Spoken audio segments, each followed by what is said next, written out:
restoring this truck for my dad. We'll be removing the headlights so we can install some new ones. Make trucks like this no more.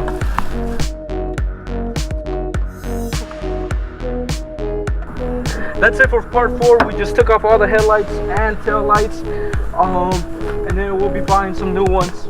We're probably gonna do a full paint job on it, so stay tuned for that.